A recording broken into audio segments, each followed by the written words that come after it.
Muy buenos días, muy buenas tardes, muy buenas noches, dependiendo la hora en la cual tú vas a escuchar este mensaje. El tradicional mensaje de lunes, vamos a organizarnos ya de esta manera, querida familia en Cristo, es el resumen de la prédica del día domingo. Y el tema de hoy es uno de mis temas predilectos porque es hablar de por quién estamos aquí, que es Jesús, autor y consumador, así que vamos a darle. La mirada que estás viendo es sin duda una mirada profunda, llena de amor, de misericordia, y es esa mirada que ha transformado nuestros corazones. Desafortunadamente el ser humano muchas veces deja de poner sus ojos en Jesús y empieza a ver las circunstancias que le rodean. ¿Por qué? Porque al fin y al cabo lo que vemos es en lo que creemos, muchas veces es lo que decimos. Pero si vamos a Hebreos 11, versículo 1, vamos a ver que lo que vemos no es lo que creemos, al contrario. La fe se trata de creer en lo que no se ve, y eso es más complicado, ¿verdad? Todos hemos tenido en algún momento un encuentro con Dios. Ese encuentro con Dios de una u otra manera nos cambió la vida. Y sin embargo, conforme va pasando el tiempo, dejamos de centrar nuestra mirada en Jesús. Hebreos 12, versículo 2. Esto lo hacemos al fijar la mirada en Jesús, el campeón que inicia y perfecciona nuestra fe. Debido al gozo que le esperaba, Jesús soportó la cruz sin importarle la vergüenza que esa representaba. Ahora está sentado en el lugar de honor junto al trono de Dios. Entonces Hebreos 12, versículo 2 nos va a enseñar algunas cosas. Primero, que nuestra mirada en todo tiempo y en todo momento debe de estar centrada en Jesús. Lo segundo que nos enseña es que Jesús inició y va a perfeccionar nuestra fe. Y ese es un aspecto bien hermoso porque la Biblia dice que el que inició la buena obra la acabará en nosotros. Así que por muy babotas que seamos, por muy mensos, por muy necios, por muy tercos, lo que Dios empezó en tu vida, ni siquiera tu autosabotaje lo podrá parar. Pero tercero es lo más importante. Debido al gozo que le esperaba, ¿en dónde? En el cielo, porque regresaba al Padre. Dice que Jesús soportó la cruz sin importarle la vergüenza que esto representaba. ¿Y por qué soportó la vergüenza? ¿Por qué soportó el dolor? Por ti y por mí. Y eso, querida familia en Cristo, es motivo más que suficiente para entender por qué tenemos que poner los ojos en Jesús. Cuando nosotros ponemos los ojos en Jesús, entonces nuestra atención no se divide. Nuestra mirada se empieza a alejar de todas esas distracciones que nos hacen olvidarnos de Jesús. Es decir, si ponemos los ojos en Jesús, no podemos colocar la mirada en otro lado. ¿Y cómo podemos hacer eso? Bueno, es bien simple y es bien sencillo. Tenemos que aprender a practicar la palabra que Él nos ha dejado a través de sus escrituras. Pero lo más complicado, creo yo, de poner los ojos en Jesús es ser obedientes. Es no dejarnos llevar por las cosas que no provienen de Dios y que a pesar de las dificultades, confiemos en que con nuestros ojos puestos en Jesús será más fácil nuestro camino. En Marcos 10, versículo 21 y 22, Jesús nos presenta la historia de un hombre que tiene buenas intenciones. Pero las buenas intenciones no basta, familia. Muchas veces tú y yo podemos intentar cambiar en nuestras propias fuerzas y no lo logramos. Y este hombre le hace una pregunta, le dice: Jesús, sigo todos los mandamientos, soy bien pipiris nice y pues quiero seguirte, ¿no? O sea, hello con tu vida, Jesús. Y Jesús le dice: haces bien, qué bueno que deseas seguirme, solamente te voy a pedir una cosa. Vende todo lo que tienes, toma tu cruz y sígueme. En ese momento dice la Biblia que el joven rico transformó su corazón y que triste, apenado, dolido, regresó a su antigua vida. ¿Y esto por qué es, amorosa familia? Porque de una u otra manera Jesús en la obediencia nos va a pedir algo que siempre nos duele. Por eso les decía al principio que la obediencia duele, porque de una u otra manera hay algo a lo cual nos queremos aferrar. En el caso del joven rico era el dinero. ¿En tu caso qué es? Porque tenemos que entregarle todo. En Lucas 21, versículo 1, dice que mientras Jesús estaba en el templo, observó a los ricos que depositaban sus ofrendas en la caja de las ofrendas. Ellos tenían muchísimo dinero y podían depositar lo que quisieran. Pero creo que tú debes de saber esto. En el versículo 2 va a hablar de una viuda que teniendo 2 monedas fue lo único que entregó. Y en el versículo 3 y 4 nos dice: les digo la verdad, dijo Jesús, esta viuda pobre ha dado más que todos los demás, pues ellos dieron una mínima parte de lo que les sobraba, pero ella, con lo pobre que es, dio todo lo que tenía. La obediencia duele. Y hay momentos en tu vida que lo único que está pidiendo Dios es que entregues todo, que entregues tu vida, que entregues a tu familia, que entregues tu situación económica, tu enfermedad, que entregues ese pecado con el cual tú solo no puedes pelear, que llegues delante de Él, que te aferres a Él y que le digas: Señor Jesús, yo no puedo más con mi vida. La vida es un eco. Lo que envías regresa, lo que siembras cosechas, lo que das obtienes, lo que ves en los demás es lo que existe en ti. Y si hablamos de eco, entonces en esta vida todo lo que sembramos tarde o temprano lo cosecharemos. No podemos tener la mente dividida, el corazón, entre 2 pensamientos. Y en Primera de Reyes 18, versículo 21, dice: y acercándose Elías a todo el pueblo dijo: ¿hasta cuándo claudicaréis vosotros entre 2 pensamientos? Si Jehová es Dios, seguidle, y si Baal, id en pos de él. Y el pueblo no respondió palabra. ¿Por qué? Por una simple y sencilla razón. Porque cuando nuestro corazón no está puesto en Jesús, nuestra mente va a estar dividida. Y es que sin darte cuenta, tú solito vas dividiendo tu mente. Muchas veces nuestra mente y nuestro corazón tienden a dudar de lo que Dios puede hacer. Las circunstancias por las que en ocasiones atravesamos, vamos a ser bien sinceros, y la neta, nos hacen caer en un estado de incredulidad porque no vemos la respuesta rápida de Dios en nuestra vida. O quizás porque simplemente se nos hacen largos los procesos. Pero tu mente, tu corazón debe de estar firme en Dios. Que a pesar de que pases por muchos obstáculos, a pesar de que pases por valle de sombra de muerte, Dios es tu respaldo y no debes dudar de tu identidad como hija, de tu identidad como hijo.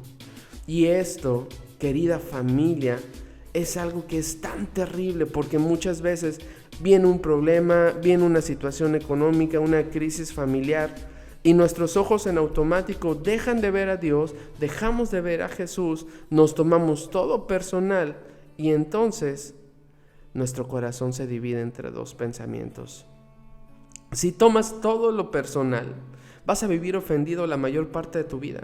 Recuerda que lo que la mayoría de las personas hacen y dicen es una reflexión de ellos mismos, no tiene nada que ver contigo. Aprende a vivir en libertad. Quisiera hacerte una pregunta. ¿Por qué crees que quitamos la mirada en Jesús? Te doy 3 segundos para que me respondas.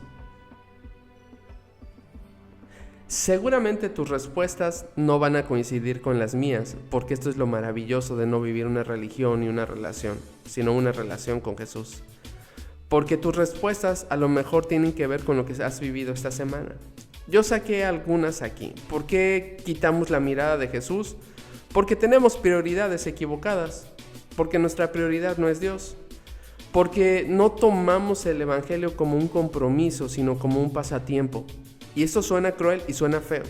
Ay, pues voy a ir a la iglesia cuando hay una necesidad nomás. Ay, ya se acerca Navidad, no fui en todo el año a la iglesia, pero ahora sí voy a la iglesia. ¡Wow! No me pongo los calzones amarillos ni los calzones rojos, pero como es 31 de diciembre, ahora sí le voy a pedir a Chuchito que me eche la mano. Eso es hechicería cristiana.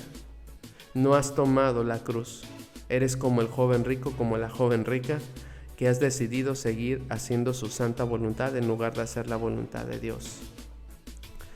La tercera razón es porque no entendemos que el evangelio es una carrera con obstáculos, que tenemos que salvar antes de llegar a la meta. Y esos obstáculos no son fáciles y son obstáculos personales, porque ni siquiera son grupales, bueno fuera, ¿no? Nos enfocamos más en los obstáculos que en el poder de Jesús. Nos enfocamos más en los problemas que en aquel que nos dio vida eterna. Otra razón es porque nos gusta que las distracciones nos atraigan, nos encanta que las distracciones nos atraigan, y porque como esas distracciones nos atraen, hace que no tengamos dominio propio. Y por último, yo creo que la parte más complicada es por la falta de determinación en Jesús, y sobre todo por nuestro cochino carácter. Y esto, amada familia, aunque sea difícil, es verdad. Y tú y yo tenemos que aprender a decir la neta, ¿verdad? Y decirle, Señor, es cierto, me he distraído, he agarrado y creído que solamente tú me vas a bendecir y no he tenido un compromiso contigo. Y yo quiero tener un compromiso contigo. Ahora, el pretexto para no tener un compromiso con Dios, la neta, es, ¡ay! Yo no entiendo la palabra, me duermo. ¡Ay, no! Es que es tan difícil la Reina Valedora. ¡Ay, no! Es que yo agarro la palabra del Señor y en el Salmo 91, en el versículo 2, me quedo bien jetón. No te preocupes por lo que no entiendas de la Biblia. Preocúpate por aquello que sí entiendes y que no estás aplicando en tu vida. Yo creo que todos no sabemos esto. Amarás al Señor tu Dios con toda tu mente, con toda tu alma, con todo tu corazón, con todos tus pensamientos. Pero el segundo es más complicado. Amarás a tu prójimo como a ti mismo. Y eso es algo bien simple y sencillo y creo que todos lo entendemos, ¿verdad? ¿Y cuál es el principio que tengo que aplicar? Amar a los demás como me amo yo. Así que no hay pretextos para no poner la mirada en Dios. ¿Qué va a suceder cuando quitamos la mirada en Jesús? Bueno, si tú te das cuenta, nuestra atención hacia Jesús, pues deja de ser prioridad. Comienza en nuestras vidas una desviación del rumbo. Nos enfriamos peor que un clima, peor que una paleta, peor que un helado. Cualquiera que sea el camino que tomemos, siempre se va a ser equivocado y erróneo porque ya no tenemos la dirección de Jesús. Nuestras decisiones van de mal en peor.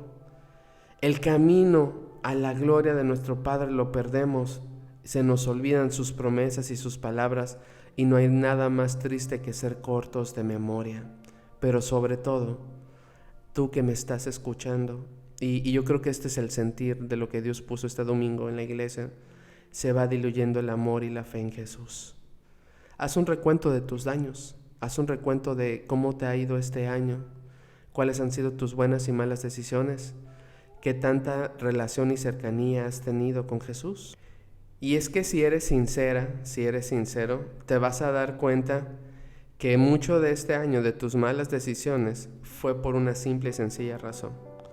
Porque no pudiste seguir a Jesús. Pusiste tu mirada en tu situación, en tu enfermedad, pusiste los problemas más grandes que Dios, pusiste todas las situaciones nefastas que viviste este año por delante de Jesús. Y no es así, no es así. Toda crisis tiene tres cosas. Primero, una solución. Segundo, una fecha de caducidad. Pero por encima de la fecha de caducidad, tu crisis tiene un propósito divino. ¿Y cuál crees que es ese propósito divino? Acercarte más a Jesús. Así que no hay tiempo de dudar, no hay tiempo de pretextos. Es tiempo, querida familia, de que tomes decisiones. Tu problema, tarde o temprano va a acabar, pero tiene un propósito divino. ¿Y cómo vas a entender eso? Bueno, tienes que entender que ese problema hay tres formas de matarlo. Ahora, si tu problema es tu esposo, no agarres un cuchillo, vayas y lo acribilles, por favor, Por favor, no. Hay tres formas de matar un pensamiento negativo. El primero es ignorarlo. No juegues con el pensamiento, no dejes que haga nido en tu cabeza, deséchalo de inmediato. Pero el segundo es el más importante, sustitúyelo por un pensamiento que te produzca fe. Y no te estoy hablando de hablar en positivo. No te estoy hablando de decir, soy un gordo excelente, yo puedo. No, sino es hablar en fe. ¿Y qué es hablar en fe? Saber lo que dice la Biblia acerca de ti. Saber lo que dice la Biblia con sus promesas acerca de tu casa, de tu familia, de tu sanidad, de tu provisión. Él no te dejará desamparado. No hay huérfano desamparado ni su descendencia que mendigue pan. No hay un hijo de Dios que se vaya y se pierda siempre Jesús va a ir por él, va a ir por ella. Pero sobre todo, en el tercero, enfócate en lo que quieres y trabaja consistentemente para lograrlo. La duda intenta paralizarte, respóndele con trabajo duro. Marcos 3, versículo 5 dice: Jesús miró con enojo a los que lo rodeaban y al ver que eran muy tercos y no tenían amor, se puso muy triste. Entonces le dijo al enfermo: extiende la mano. Cuando nosotros dejamos de poner nuestros ojos en Jesús, nos volvemos tercos. Y vamos a ser sinceros, si por pura casualidad y accidentes que estás escuchando esta prédica, te estás diciendo: ay, el pastor, o sea, ¿qué me sabe? Me habla el tanteo, ¿qué onda? Si ya llegaste hasta aquí, seguramente, bueno, primero quiero felicitarte porque qué aguante de escucharme, ¿verdad? Pero segundo, ay, no, es que, ¿cómo sabe, no? Eres necia, eres necio. Pero lo más triste es lo que les dice: y no tenían amor. Y quiero llevarte a esto. Por favor, sé una persona con amor. Sé una persona capaz de cuidar a otros, capaz de amar, de que seas tú, y lo hablábamos, el embajador, la embajadora de Jesús en esta tierra, que a través de tu testimonio muchas vidas sean bendecidas. Así que le dijo al enfermo: extiende la mano, y el enfermo obedeció. Y quiero recordarte que en algún momento de tu vida tú fuiste la enferma, el enfermo. Llegaste a Jesús con una necesidad y Jesús te tomó la mano y te dio esa sanidad que tanto necesitabas. Así que no tienes pretexto para no testificar y predicar de lo que Dios ha hecho en tu vida. Todos tenemos defectos, todos tenemos errores, pero el diablo no puede callar nuestra boca de lo que Jesús hizo en nuestra vida por nuestros defectos y nuestros errores. ¿Cuál es mi mayor defecto y mi mayor error? Dios me ama y me perdona aunque le vaya a la América. Que por cierto, para todos mis amigos chivermanos, para todos mis amigos cruzazulinos y pumas, déjenme presumirles que otra vez estamos en una final. La ganemos, la perdamos, es lo de menos. El América está acostumbrado a volar como las águilas. Y lo que tú estás viendo es atrás, atrás, atrás, tacos. Tú también, Coca-Cola, aléjate de mí que estoy a dieta. Porque tiene que ver con la tentación, tiene que ver con salir adelante. Nunca, nunca esperes encontrar en las personas lo que solo Dios puede darte. Y quiero llevarte a 3 miradas de Jesús rápidamente. Razones por las que debemos de tener puestos los ojos en Jesús. Jesús es el centro de nuestra vida. Jesús es nuestro guía y aliado en todos los aspectos de nuestra vida. Jesús nos representa en el cielo y nosotros lo representamos aquí en la tierra. Y como te decía, eres un embajador, una embajadora del reino. Pero sobre todo Jesús intercede y ruega constantemente a nuestro Padre Celestial por cada uno de nosotros cuando cometemos algún tipo de pecado. Jesús es quien nos da la fortaleza en momento de debilidad. Y como embajador, como embajadora del reino, Habacuc 3, versículo 19 dice: Jehová el Señor es mi fortaleza, el cual hace mis pies como de ciervas y en mis alturas me hace andar. Es esa hermosa mirada de Jesús la primera vez que llegamos y que te dijo: hija, hija, te estaba esperando. De hecho, dejé 99 ovejas y vine por ti. Y es lo que a veces, querida familia, no entendemos. ¿Cuál es la tarea de la vida de mi esposa, de mi familia y mía como pastores misioneros?